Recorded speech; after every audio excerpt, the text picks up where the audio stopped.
Hello ಕರ್ನಾಟಕದ ಜನತೆ, welcome back to updates Kannada channel. So ತುಂಬ ಜನಕ್ಕೆ ಡೌಟ್ ಇದ್ದೇ ಇದೆ, 11ನೇ ಕಂತಿನ ಹಣ ಬಿಡುಗಡೆ ಆಗುತ್ತೋ ಇಲ್ವೋ. ಸೊ ಇದರ ಹಿನ್ನೆಲೆಯಲ್ಲೇ ಸರ್ಕಾರದ ಕಡೆಯಿಂದ ಒಂದು ಬಿಗ್ ಅಪ್ಡೇಟ್ ಸಿಕ್ಕಿದೆ. ಸೊ ಯಾರ್ಯಾರಿಗೆಲ್ಲ 11ನೇ ಕಂತಿನ ಹಣ ಬಂದಿಲ್ಲ ಮತ್ತು 10ನೇ ಕಂತಿನ ಹಣನೂ ಬಂದಿಲ್ಲ ಅವರೆಲ್ಲ ವರಿ ಮಾಡ್ಕೊಳೋದು ಬೇಡ.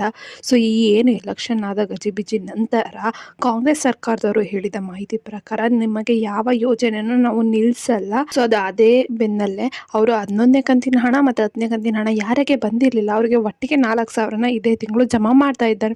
ಸೊ ಇದ್ರ ಬಗ್ಗೆ ಎಲ್ಲ ಡೀಟೇಲ್ ಆಗಿ ತಿಳಿಸ್ಕೊಡ್ತೀನಿ. ಬನ್ನಿ, ವಿಡಿಯೋನ ಸ್ಟಾರ್ಟ್ ಮಾಡೋಕ್ಕಿಂತ ಮುಂಚೆ ನೀವೇನಾದರೂ ನಮ್ಮ ಚಾನಲ್ಗೆ ಸಬ್ಸ್ಕ್ರೈಬ್ ಮಾಡ್ಕೊಂಡಿಲ್ಲ ಅಂದರೆ ದಯವಿಟ್ಟು ಚಾನಲ್ಗೆ ಸಬ್ಸ್ಕ್ರೈಬ್ನ ಮಾಡ್ಕೊಂಡು ನಿಮ್ಮ ಪ್ರೀತಿ ನಮ್ಮ ಮೇಲೆ ಹೀಗೆ ಇರಲಿ ಅಂತ ಕೇಳ್ತಾ, ಥ್ಯಾಂಕ್ ಯು ಫಾರ್ 1K ಸಬ್ಸ್ಕ್ರೈಬರ್ಸ್ಗೆ ರೀಚ್ ಆಗೋಕ್ಕೆ ಹೆಲ್ಪ್ ಮಾಡಿದ್ದಕ್ಕೆ. ಸೊ ಎಲ್ಲ ಕರ್ನಾಟಕದ ಜನತೆಗೂ ಥ್ಯಾಂಕ್ ಯು ಹೇಳ್ತಾ, ಇನ್ನು ವಿಡಿಯೋಗೆ ಲೈಕ್ ಕೊಟ್ಟಿಲ್ಲ ಅಂದರೆ ದಯವಿಟ್ಟು ವಿಡಿಯೋಗೆ ಲೈಕ್ ಕೊಡಿ ಮತ್ತು ವಿಡಿಯೋನ ಆದಷ್ಟು ಎಲ್ಲರಿಗೂ ಶೇರ್ ಮಾಡಿ. ಸೊ ಹೌದು, ಗೃಹಲಕ್ಷ್ಮಿ ಯೋಜನೆಯ ಮೂಲಕ ಪ್ರತಿ ತಿಂಗಳು 2,000 ರೂಪಾಯಿಯನ್ನು ಅರ್ಹ ಫಲಾನುಭವಿ ಮಹಿಳೆಯರಿಗೆ ನೀಡಲಾಗ್ತಿತ್ತು.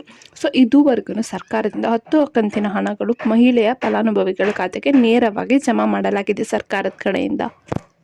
ಹಾಗೆ 11ನೇ ಕಂತಿನ ಹಣನೂ ಕೂಡ ಯಾವಾಗ ಜಮಾ ಆಗುತ್ತೆ ಅಂತ ಮಹಿಳೆಯರು ತುಂಬಾ ಕಾಯ್ತಾ ಇದ್ರು. ಸರ್ಕಾರದಿಂದ ಈಗಾಗಲೇ ಗೃಹಲಕ್ಷ್ಮಿ ಯೋಜನೆ ಹಣ ಬಿಡುಗಡೆ ಆಗಿದೆ, ಇದೇ ತಿಂಗಳು ಒಳಗೇ ಫಲಾನುಭವಿಗಳ ಖಾತೆಗೆ ಜಮಾ ಆಗುತ್ತೆ ಅಂದ್ಬಿಟ್ಟು ಸರ್ಕಾರ ನಮಗೆ ತಿಳಿಸಿದ್ದಾರೆ. 11ನೇ ಕಂತಿನ ಹಣಕ್ಕೆ ಎಷ್ಟು ಹಣ ಬೇಕೋ ಅಷ್ಟನ್ನು ಬಿಡುಗಡೆ ಮಾಡಿದ್ದಾರೆ ಸರ್ಕಾರದ ಕಡೆಯಿಂದ. ಇನ್ನು ಏನು ನಿಮ್ಮ ಖಾತೆಗೆ ಹಣ ಜಮಾ ಆಗಬೇಕಂದ್ರೆ DBT ಆಗೋದೊಂದೇ ಬಾಕಿ ಇರೋದು. ಸೊ ಗೃಹಲಕ್ಷ್ಮಿ ಯೋಜನೆ 11ನೇ ಕಂತಿನ ಹಣನ 21ನೇ ತಾರೀಕಿನಿಂದ ಏನು ಜಮಾ ಮಾಡ್ತೀವಿ ಅಂತ ತಿಳಿಸಿದ್ರೆ, ಹಾಗೆ 11ನೇ ಕಂತಿನ ಹಣನ ಬಿಡುಗಡೆ ಮಾಡಿದ್ದಾರೆ. ಕೆಲವೊಂದಷ್ಟು ಜಿಲ್ಲೆಗೆ ಅಷ್ಟೇ ಹಣನ ಬಿಡುಗಡೆ ಮಾಡಿದ್ದಾರೆ. ಇದೇ ತಿಂಗಳು 30ನೇ ತಾರೀಕಿನೊಳಗೆ ಎಲ್ಲ ಫಲಾನುಭವಿ ಮಹಿಳೆಯರಿಗೂ 2,000 ರೂಪಾಯಿನ ನಾವು ಬಿಡ್ದಂಗೆ ಜಮಾ ಮಾಡ್ತೀವಿ ಅಂತಲೂ ತಿಳಿಸಿದ್ದಾರೆ ಸರ್ಕಾರದವರು. ಇದ್ರ ಜೊತೆಗೆ ಬಾಕಿ ಇರುವ ಪೆಂಡಿಂಗ್ ಹಣನೂ ಕೂಡ ಸರ್ಕಾರದವರು ಬಿಡುಗಡೆ ಮಾಡ್ತಿದ್ದಾರೆ. ಸೊ ಅವ್ರ ಹತ್ರ ಒಂದು ಲಿಸ್ಟ್ ಇರುತ್ತೆ, ಆಯಿತಾ. ಸೊ ಅದರಲ್ಲಿ ಯಾರ್ಯಾರಿಗೆ ಎಷ್ಟು ಕಂತಿನ ಹಣ ಬಿಡುಗಡೆ ಆಗಿದೆ ಅಂತ ಇರುತ್ತೆ ಜಿಲ್ಲೆ ವೈಸು. ಸೊ ಅಂಥವ್ರಿಗೆ ಯಾರ್ಯಾರಿಗೇನ ಪೆಂಡಿಂಗ್ ಹಣ ರಿಲೀಸ್ ಆಗಿಲ್ಲ ಅಂಥವ್ರಿಗೆ ಪೆಂಡಿಂಗ್ ಹಣನ ರಿಲೀಸ್ ಮಾಡ್ತಾರೆ.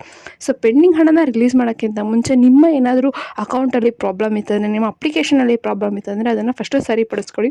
ಆಟೋಮೆಟಿಕ್ಕಾಗಿ ನಿಮಗೆ ಪೆಂಡಿಂಗ್ ಹಣ ನಿಮ್ಮ ಖಾತೆಗೆ ಬಂದು ಜಮಾ ಆಗುತ್ತೆ. ಸೊ ಯಾವ ಜಿಲ್ಲೆಗೆ ಮೊದಲು ಗೃಹಲಕ್ಷ್ಮಿ ಯೋಜನೆ ಹಣ ಬರ್ತಾ ಇದೆ ಅಂತ ನೋಡೋದಾದ್ರೆ, ಸೊ ಬೆಂಗಳೂರು ಗ್ರಾಮಾಂತರ, ಬೆಂಗಳೂರು ಉತ್ತರ, ಬೆಂಗಳೂರು ಕೇಂದ್ರ, ಬೆಂಗಳೂರು ದಕ್ಷಿಣ, ಚಿಕ್ಕಬಳ್ಳಾಪುರ, ಕೋಲಾರ, ಚಿಕ್ಕೋಡಿ, ಬೆಳಗಾವಿ, ಬಾಗಲಕೋಟೆ, ಬಿಜಾಪುರ, ಗುಲ್ಬರ್ಗ, ಉಡುಪಿ, ಚಿಕ್ಕಮಗಳೂರು, ಹಾಸನ, ದಕ್ಷಿಣ ಕನ್ನಡ, ಚಿತ್ರದುರ್ಗ, ತುಮಕೂರು, ಮಂಡ್ಯ, ಮೈಸೂರು, ಚಾಮರಾಜನಗರ, ರಾಯಚೂರು, ಬೀದರ್, ಕೊಪ್ಪಳ, ಬಳ್ಳಾರಿ, ಹಾವೇರಿ, ಧಾರವಾಡ, ಉತ್ತರ ಕನ್ನಡ, ದಾವಣಗೆರೆ, ಶಿವಮೊಗ್ಗ ಈ ಜಿಲ್ಲೆಗಳಿಗೆ ಹಣನ ಬಿಡುಗಡೆ ಮಾಡ್ತಿದ್ದಾರೆ. ಅದು ಹಂತವಾಗಿ ಹಣನ ಬಿಡುಗಡೆ ಮಾಡ್ತಾ ಇದ್ದಾರೆ.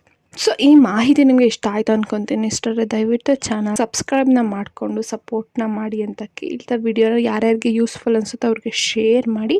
ಏನೇ ಪ್ರಾಬ್ಲಮ್ ಇತ್ತಂದರೆ ಕಮೆಂಟ್ನ ಹಾಕಿ. ಧನ್ಯವಾದಗಳು.